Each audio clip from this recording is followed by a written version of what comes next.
They're at it again, folks. Right to work strikes again.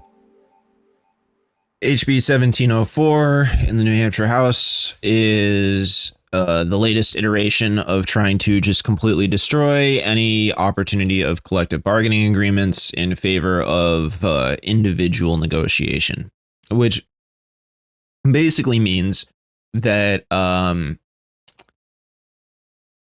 you're on your own. And now you, the worker, are responsible not just for going to work and doing your job and, taking care of yourself, whether that's, watching your kids, feeding yourself, going to get exercise, be healthy, whatever, your free time, things that you care about. You now need to take that free time to go to your employer directly and have a nice big fat argument with them about how much you're worth, because that's such a great use of your time. That's such a freedom, right? It's so freeing to know that I need to sacrifice my personal time to go and have some sort of debate with the person that I work for about how much I should be earning, which they obviously have no desire to pay me any more than the bare minimum that they can get away with paying me. So I guess let's just have a look at this absolute heaping pile of trash bill. So here we are. This bill provides certain public employees with independent bargaining rights and authorizes said employees to engage in independent bargaining with employers free of any interference. The bill also establishes penalties for any violations of these public employees' independent bargaining rights. So they want to make sure, this is all couched in the idea of freedom and independence, and you can get whatever you want. But again, as I described at the top of this video, that's an interesting conception of freedom, because it means you're free to do more bullshit, right? You're now free to have to be responsible for spending your time negotiating and getting into a fight, not necessarily physical, but an argument.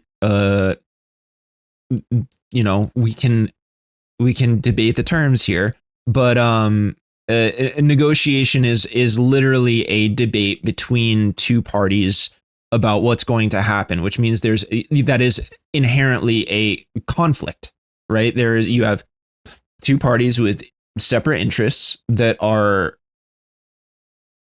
in discussion with each other about how to negotiate an outcome, right? That's that's how that works. It just is. So basically what they're trying to do is they're trying to undermine the core of collective bargaining, right? The whole notion of an exclusive bargaining representative, which is what a union does, right? They take the broader worker base and they say, okay, you guys all have the same interests as workers. You all want to be paid fairly. You want healthcare. You want pensions. You want to be honored for the labor that you do. So what we're going to do is we're going to get together democratically. That is so important. We're going to get together democratically. And we're going to decide what it is that we, the workers, want. We're going to create a consolidated understanding of what that is. And then we are going to send trained representatives whose job it is directly to go and get into these debates with employers, right? That is what they do. That's their whole thing. So that these workers don't individually have to take the time out of their day, take time off of work, take time out of their schedule, their free time, their leisure time, to go in and have this debate on their own. They've decided, look, we're going to do this thing for you where we go fight for you. That's the whole point of a union, is collective bargaining. allowing individuals to opt out of bargaining units. It fractures them. It drains the resources of the union, and sort of just replicates the core effect of right to work laws. You get workers that will benefit in these instances from the work of the unions to negotiate for these provisions without actually being part of the union. Now, the effect of that is that if you have workers that are benefiting from that, they're not necessarily contributing to the union. They're not a dues paying member. So the union's not getting the funding that they need to support the representatives that then go and negotiate for a better contract, right? So the more you do that, it weakens the ability of the negotiator to spend the time to go and make these arguments, which as a whole reduces the quality or the provisions that would be argued for and attained by those workers. So this is anti-union legislation. Okay, this is right to work is a direct attack on organized labor, and that is bad for workers. There's this false sense that it's good for workers to be able to negotiate their individual rights and their own rates, their own benefits, what have you. But that's a really nice pie in the sky idea, but that's not how things work inherently, because who has the power within the context of labor, right? Is it the worker or is it the business owner? Because the business owner can just, fire you if you're doing something that they don't like. They can say, no, get out of here, and I'm going to replace you with somebody else. That's so that it maintains the power consolidation within the employer side of the debate. And that's not healthy. So let's move on a little bit, because there's some other stuff here that's pretty preposterous. So let's talk about this. It is against New Hampshire public policy to impose monopoly collective bargaining on employees who wish to represent themselves. Literally nowhere in any of the New Hampshire law is this stated. So this is just a outright fabrication. Okay, this does not exist. This is a lie. This is just false. Okay, like there's no basis for this statement whatsoever. They're just making shit up whole cloth. Okay, this is not that's fake. That's fake nonsense. So okay, just get that out of the way. Literally nowhere in any New Hampshire law does this particular sentiment get expressed or is established. That's fake. Let's talk about this right here. Monopoly collective bargaining laws violate this freedom, freedom to negotiate a contract. That's implying that that a union is authoritarian, right? That the leadership of the union just simply dictates to its workers, here's what you're going to make, and you're going to take it, and you're going to fucking like it. That's wrong. You vote in a union. Unions are democratic, right? So you have all of the workers that get together. There's different frequencies at which this happen. Oftentimes it's quarterly, where you'll have a meeting and you'll go down an agenda list and you will have union members that vote on what they want to happen. So like that's democracy. And therefore the leadership of the union must respond directly to whatever the desires, the whims, the voting outcomes of that union worker base is. So it is a monopoly created by the workers, and this is the sort of trick they pull. It's rhetorical, right? That's a rhetorical stunt that they're pulling when they say monopoly, because they know that a lot of people sort of inherently balk at the term monopoly, so they're using it strategically, but it's a mischaracterization of what's happening within unions, right? We all work together in a union to decide what we want to be the outcome. It's not a feudalistic enterprise where you have a president of a union that acts as a king and makes decrees that each of the union members must go along with. That is just straight preposterous. So let's talk about this right here. No agreement between an employee organization and a public employer, nor any policy, may require employees who opt for independent bargaining to be represented by a union. Look, you can do that, but if the union is negotiating a situation, you have workers that are still benefiting from whatever the union negotiated, and those workers are now not contributing to the union, but they're reaping the benefits of it. So that undermines the power, the ability of the union itself to make those negotiations. And that's messed up. Why is that messed up? It's messed up because it creates an atomization between the workers. It's meant to divide the workers, and it's meant to denigrate the power that the union has to negotiate for better contracts. Now, when you have everybody knows this, we are stronger together than we are individually, right? So if you have a body of people like a union that democratically decides to vote, they act as a block, and they can remove their labor from that space. Now, if that happens on an individual basis, it's much easier for an employer to just simply replace one worker with a worker who is much more easily subjugated and therefore can be talked down in their value, which allows for more profits to be sucked out of that individual worker's labor that can be captured and set aside as profits by the employer, right? This is how consolidation, how the money moves up and does not trickle down. And when you denigrate the power of the group, you're making it easier to just simply lower the quality of provisions for the workers. And they're talking about this in a way that makes it sound like the unions are trying to, threaten, intimidate, or coerce employees to join, right? That's not how unions work at all. In fact, if anybody's tried to join a union, they'll probably notice that it's actually not that simple, right? Like, nobody's coming in and saying like, we're going to force you to join the union, kid. You actually oftentimes have to jump through some hoops to get into a union. It's not that easy, right? And that's part of the degradation of the union force in the United States, right? Is that making it harder for unions to just do their thing.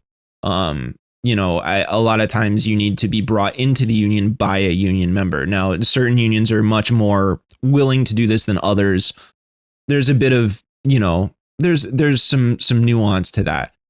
But realistically, what you don't want is you don't want somebody who's not a dues paying member to be benefiting from the same provisions, cutouts, carve outs that the union is creating, because those workers are not, again, they're not contributing back to the union to increase its strength. What you want is to capture as many of those workers into that democratic process. So each of those workers then has an ability to voice their concerns as far as the overall collective bargaining goes, which then goes up to the representative, who then goes and negotiates with the employer. This is good for everybody. It's not bad. Let's discuss the effect this is going to have on the businesses, right? Because right now we're talking about this purely from the workers' perspective, but this provides a bad outcome for the employers as well, believe it or not. Because if you have a whole bunch of workers that are discussing what they want in a totally separate space, right? They union meeting, and they come up with an idea, and then they say, okay, we've got a representative and we want that representative to go and speak for us as a group, right? That means the employer is having one conversation, one negotiation with the representative for the union, right? Now, with this setup, that employer would have to be having a long series of individual negotiations with employees separately. Now, maybe you might be able to negotiate everybody down. You might be able to, the employer, through the threat of firing the employee, might be able to negotiate individual employees down to a lower rate. But that employer now has to pay additional HR expenses for labor, administrative costs, whatever, to manage each of those individual negotiations.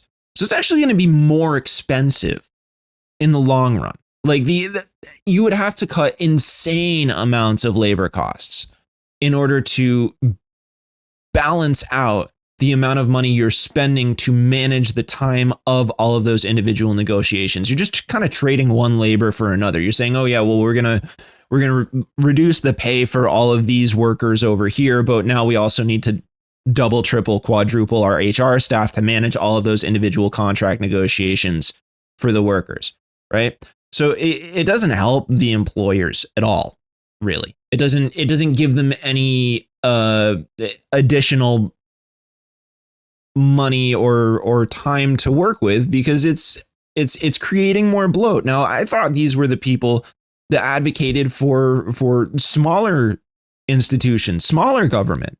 But to me, this kind of sounds like you're making it bigger, right? So what is it? Ultimately, to me, this kind of comes back around to the broader idea. There's a lot more critiques that can be made of this, but I think to really step back for a sec, right? Just let's put a pause on all of this sort of nitty gritty things. At the end of the day, from my perspective, at the very least, what it comes down to is everybody cares about their free time. Everybody cares about how they are not just constantly stuck at work. They're not constantly dealing with problems. They're not constantly trying to figure out how to manage all of these things. We live in a pretty advanced society, technologically speaking. I think a lot of people these days have grown very accustomed to automation, right? The automatic nature of creating things that will or managing things that let you maximize your free time so that you can do things like spend time with your kids or watch a movie or grill or go on a bike ride or work on your car, right?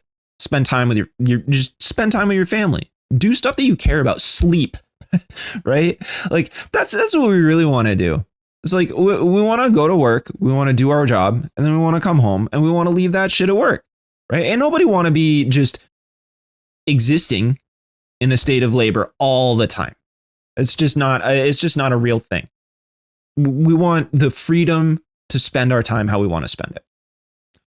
And I think a lot of people just misunderstand this. Is it really free to have to go and have an argument? Does it make you feel free to go and have an argument with your boss about how much you should get paid? Like, do you as the individual feel like you enjoy doing that? Because I fucking don't. I dread having to go to my boss to ask for a raise. Because I know that there's probably going to be some sort of debate between me and that boss about whether or not the number I think is right is what they think is right. You know what I mean? That's maybe I get lucky and they agree. But that also means that I have to pour out a lot more of my own energy in all the time leading up to that to prove that value. Rather than a group of peers, of coworkers, where we all do the work. We know, we're there, we watch it happen. And you can even use your other workers as a barometer for how successful you are. Because you see their labor. You see what they're doing. And then we can all decide together, you know what? We should all probably be getting paid at least this much. We should all be getting our health insurance covered to a certain degree. If we're in a profession where we're likely to get physically hurt, then like we should have health insurance that covers that. We should all be guaranteed some sort of retirement plan, right? Like these are things that we can all just sort of agree as a whole, right? And then you're not pitting workers against each other, because you're not thinking like, geez, is that guy over there making more than I am? Even though I think he might be maybe not doing as much, or they might not be working quite as hard, right? It removes a sense of dissonance from the workforce. When we're not all thinking about, geez, is that guy next to me making more than me? If we're all just aware of what everybody's making, and then it kind of removes any notion of separate hierarchy amongst those that have really no power at all, right? When I know that I'm making the same amount of money as the guys that are standing around me, we all have a similar interest. It's beneficial for me to motivate another coworker to put in the same amount of effort that I'm putting in, right? And it's not like you can't get fired from a job if you're in a union, right? If you're not doing the work, there's still a provision to say, dude, get out of here. Like, you're not doing anything. You're wasting our time. It's not a job guarantee, right? It's not a hiring house. A union's going to put out work, and you as a worker within that union still have to make a case for why you should be the one that gets brought to the job site. You still have to make an appeal to the person who's coordinating the work as to whether or not you should be there, part of that team. That's how that goes. It is not a promise. So, look, it's important to dismantle some of this misinformation and to fight back on some of these particularly anti-worker based bills. Because at a time where we can't afford our fucking groceries, at a time where we are seeing higher electricity bills for less electric consumption, right? At a time where it is virtually impossible for anybody who's not independently wealthy to find a home. Never mind buying a home. I'm talking about just even just a reasonable rent where you're not paying well over 30% of your monthly income on. Does it really seem like a great idea to foist more responsibility for negotiating the cost of labor, the gains that worker needs to have in order to maintain just a simple, dignified life? Because I gotta be real with you guys, it doesn't actually feel like that's a great idea to me.